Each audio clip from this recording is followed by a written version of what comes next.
So like, they're going with us and not making any calls. You make it. You had to accept, yeah, I'm going to make it. So that's good. Cry is doing a wonderful job too, being physical, being a guy that can make all the checks, communicate with guys, get us lined up. It's been tremendous. What he's carrying in his mind. And then now we're looking at Marco Ward, was a guy that, didn't play much last year, was kind of red-shirted. But if you look at him now, the way he's being physical, chasing the football. He missed some days, but he come back today. He's back on beat, being DeMarco, doing all the things he can done. And really excited about the group. Murphy coming in and learning what he's done the last week. He's been doing really well. The two freshmen are the two freshmen. They playing hard and doing all the things they need to get done, but they ways away. But you know what? We'll get them going in this off season and things like that. And the guys do a tremendous job with it. Justin Pryor was kind of someone who came in here very quickly, like right in the beginning of fall camp. Where have you seen him take his biggest jumps coming into year two, just understanding what needs to be done and understanding the verbiage and things, not the verbiage, just playing. Justin come from a system where he was a lot of gap conscious. You don't move, you stay in this system, you stay here. And we're kind of attack teachers, right? You may see something, go get it. Don't sit and wait. And that was the one thing he had adjusted to. And coming back like the last four games of the season, started to pick it up. And then coming back this spring, he's been tremendous. He's been very, very physical, running through gaps, shifting plays, making plays, doing a tremendous job in the pass cut. That was something that they wasn't used to doing. He wasn't used to doing because he was a spot drop to the hash, drop to the middle of the field, and we're more of a matchup team. And he's really, really done a tremendous job. You lost two players to the NFL draft from your room. Outside of PJ Lundy, it's a very, very young room. Who's been stepping up into the leadership role outside of Lundy, really?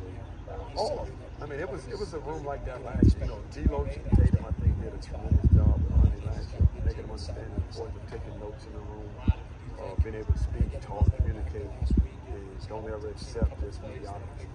And when you come back this fall, this spring, the way it was, guys came back and it was on each other, and that's something that the guys were doing last year. So I think that the leaders will come by their playing time and what they do. And, D-Lo and Tatum wasn't a rah-rah type.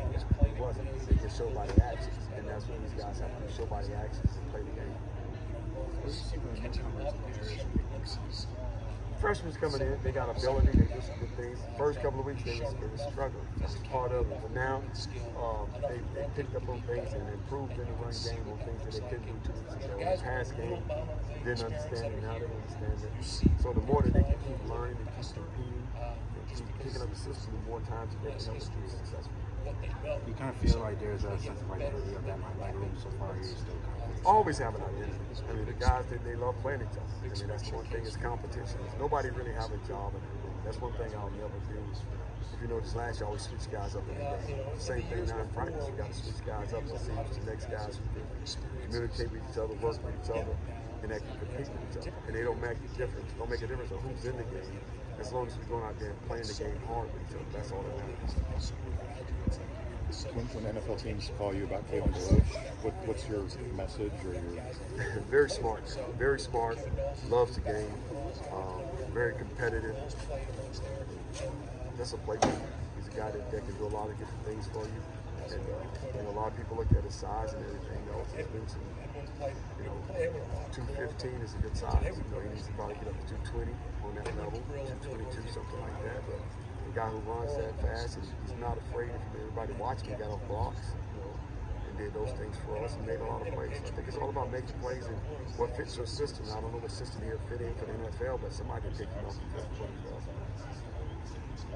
Coach, what do you think people are going to take from the showcase on Saturday and what you see? I don't know. Everybody's different. Everybody takes something different from showcases. It's just for us to go out there and execute, have fun, and enjoy it. It's another chance to get a chance to play football, something that you enjoy. And that's what we'll do when it comes to our Saturdays. Now we're through 14 practices. What is Sean Murphy kind of brought Ain't about nothing new. When you come to that room, it's not new. You got to come in and be competitive. Or you don't have a chance to be a part of what we're trying to do. Everybody that we bring into this program is here to take the next man's job. People say, well, that's not right. No, it is right. Because if you go into a mindset of I'm coming in to compete against something, no matter what happens, that guy got to compete hard. He's got to keep his job, and it makes you a better player. And then if something happens, with injuries or something happens in the game, that guy will be ready to play. If you go in and accept that, we're going to wait 2 years to get this guy ready, you're going to be successful. You're going to be able to deal with that. You're going to be excited. You got to make sure you bring guys in. You got to coach guys like they're the next guy. You always got to treat them like you're a star. You don't do that. The guys who just fall into that trap is something that I want to understand. I gotta say, we talked about Juice Pryor coming in later last year. When he was out there, he looked pretty ahead of schedule, like mentally, just processing the game. Would you agree? Like, is that something that stood up this past year when he went out there, the Orange Bowl? Oh yeah, that's what I said. About a 6-game season, he was ready to roll. Right. And that was just something he had to do. Would you say he's like maybe like ahead of where some previous linebackers you've coached were at his age mentally? That's a tough one. I know. You got to reflect a little. I mean, he's exactly where linebackers should be when you bring him in. I mean, you always got to, with me, I challenge myself that I always try to have everybody ready as a freshman by the 5th game. That's the worst. They did it earlier, that's great. My goal is always the 5th game of the season, they'll be ready to play, ready to step in. Because you start getting that, the first quarter of the season, you start getting injuries. Like, last year, Tatum got a little nick, and then Blake and Pryor had to play a lot those ways. And they stepped in and we didn't miss a beat. So you always got to have that kind of mindset.